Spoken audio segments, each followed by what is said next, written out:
쌤 소나무 한자 중등한문 내신 수업 부수 수업 중에서 두 번째 모양이 비슷한 걸 구별하는 것에 대해서 공부하도록 하겠습니다. 첫 번째 부수 수업에서 부수란 무엇인가에 대해서 이야기했는데요. 부수는 너무나 많은 한자를 분류하고 정리하기 위해서 아주 옛날에 만들어진 거라 지금 보기에는 별로 합리적이지 않은 것도 많이 있어요. 전체가 214개인데 다 외우기는 힘들고요. 우리가 외울 수 있는 것 중에서 공부해 보도록 합니다. 그리고 여기서 중요한 것 중에 하나가요. 부수는 한자의 뜻과 관계가 깊어서 글자를 봤을 때 뭐가 부수인지 모르겠다 할 때는 뜻이 있는 곳에 부수가 있습니다. 이제 이거 다 하고 문제 풀 때 이 이야기를 다시 설명하도록 하겠습니다. 자, 비슷한 모양의 부수, 그건 줄 알았더니 딴 거였어요. 그런 게 많거든요. 자, 그러면 이 비슷한 것을 보면 한자를 차곡차곡 배운 아이들은 뭐 딱 보면 구별할 수 있지만 한자를 처음 배우는 애들은 다 그게 그건지 헷갈려요. 맨 처음에 눈목, 그러니까 아이의 뜻을 가지고 있는 눈목입니다. 한 칸, 두 칸, 세 칸으로 되어 있죠.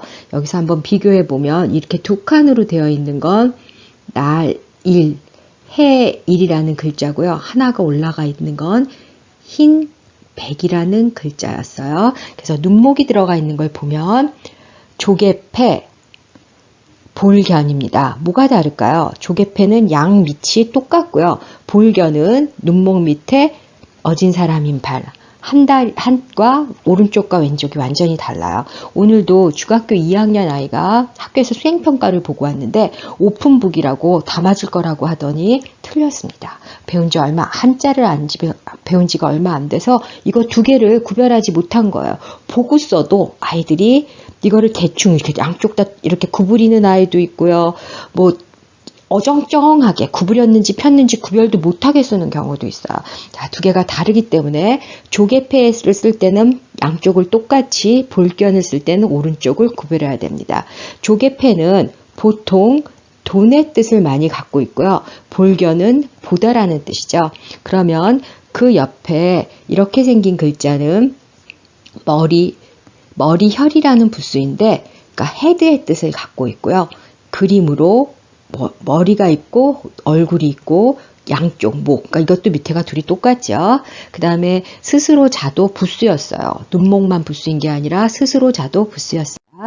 그러니까 나무목을 구별하는 부수를 해보도록 하겠는데요. 첫 번째 이것이 나무목이고 두 번째 이것이 벼화예요. 선생님 벼를 그림으로 많이 설명하는데 이렇게 쌀알, 벼가 달려있는 거죠. 그러니까 나무목의 일획이 아니라 벼는 따로 있는 부수입니다. 그리고 이 부수는 쟁기뢰라고 별로 많이 나오지는 않지만 이렇게 박갈 경자할 때 나오는데 이 부수가 워낙 안 나오다 보니까 벼화로 보는 경우도 있어요. 글씨를 너무 조그맣게 배우면 구별을 잘 못하니까 처음 한자를 배울 땐 글씨를 크게 배워서 다른 걸 구별할 수 있어야 돼요.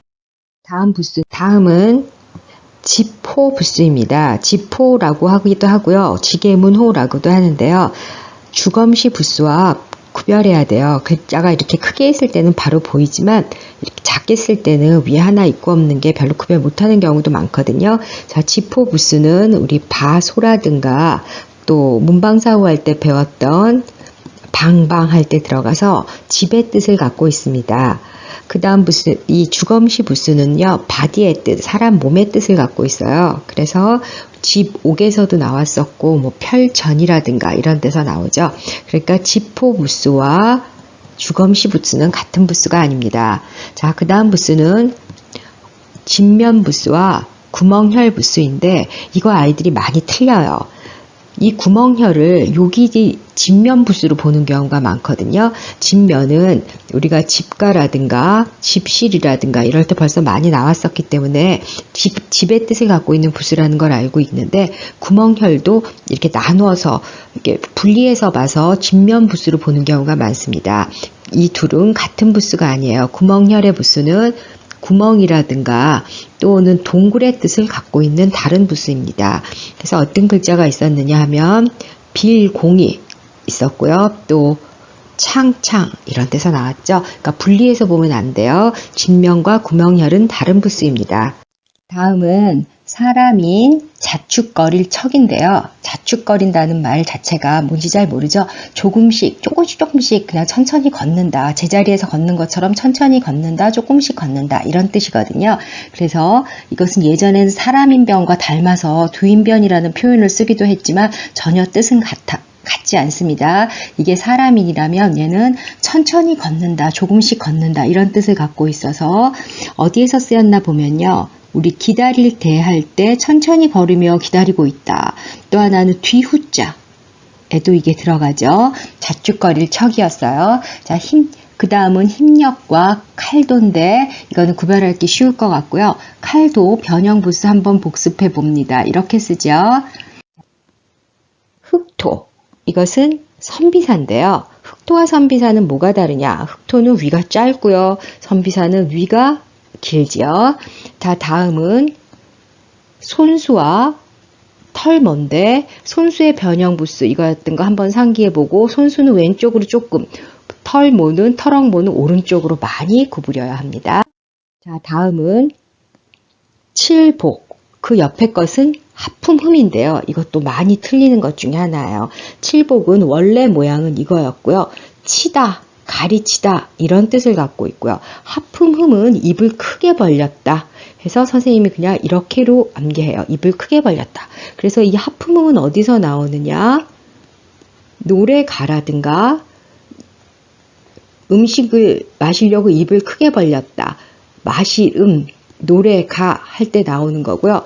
칠복은 우리가 알듯이 가리칠교, 정사정 할 때 나오죠. 근데 이거 두 개 글씨 조그맣게 본 애들이 섞어서 써서 뭐가 뭔지 둘을 구별하지 못하는 경우가 많은데 두 개는 완전히 다른 거니까 처음 글자를 볼 때 유의해서 봅니다.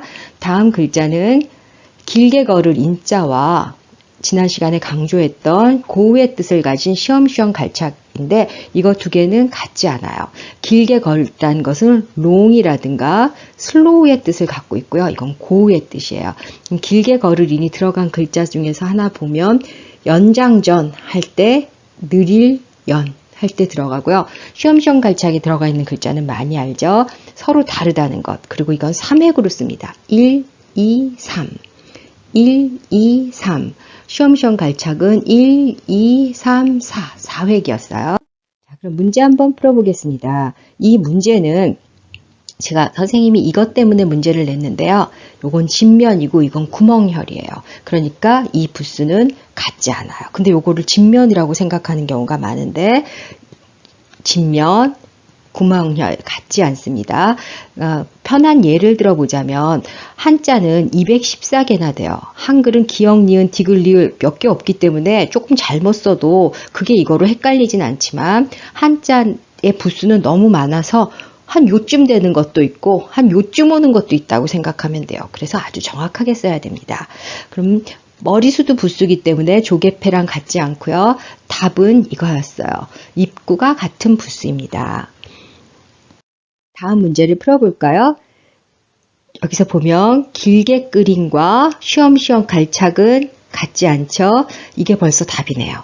그런데 풀초 같고 실사 같고 벼화 같아요. 근데 여기 답이 하나 또 있어요. 지포와 주검시도 같지 않죠. 그래서 답은 1번과 5번 두 개였습니다. 나머지 한자의 부수가 나머지 넷과 다른 것은 이것은 나무목을 물어보는 부수인데요. 나무목 얘네는 별 문제가 없어요. 자, 여기 벼화가 나무목과 다르다는 걸 물어보는 문제여서 답은 1번이었습니다. 그럼 얘가 아리송하죠. 얘는 붉을주라는 글자인데 나무목 부수의 2획입니다. 그래서 부수는 나무목이었어요. 여러분들 부수 하면 할수록 어렵고 복잡하죠. 천천히 한자를 배웠던 학생들은 어렵지 않지만 어느 날 갑자기 하려고 하면 부수가 엄청 헷갈릴 거예요. 자꾸 봐서 눈에 익히도록 합니다. 다음 시간에 마지막 부수 시간 한 번 더 해요.